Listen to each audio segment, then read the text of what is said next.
If you turn with me to Malachi chapter 4, it's the last book in the Old Testament. So if you go to Matthew and hang a left. Malachi chapter 4, let's read verses 5 and 6. It says, "Behold, I will send you Elijah the prophet before the great and awesome day of the Lord comes.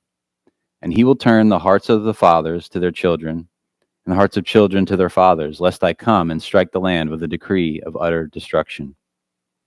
Okay, still a tiny little Bible study here. Now turn with me, Matthew 17, starting in verse 10.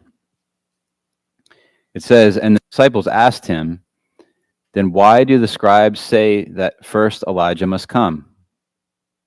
Well, why do they think that?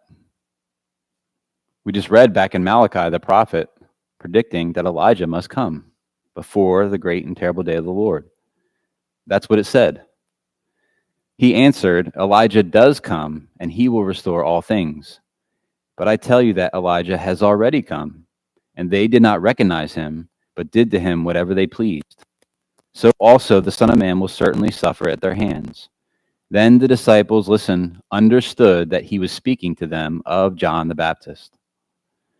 So in those two passages in Matthew, we see Jesus saying clearly, John the Baptist is the Elijah that Malachi was talking about.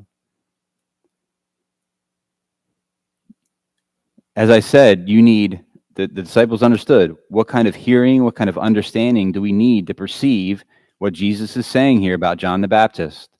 If you take the prophet's words literally in the physical sense, then Elijah the Tishbite will have to come back in order for these things to be fulfilled. But Jesus interprets it for us and says that he is the Elijah to come, if you have ears to hear.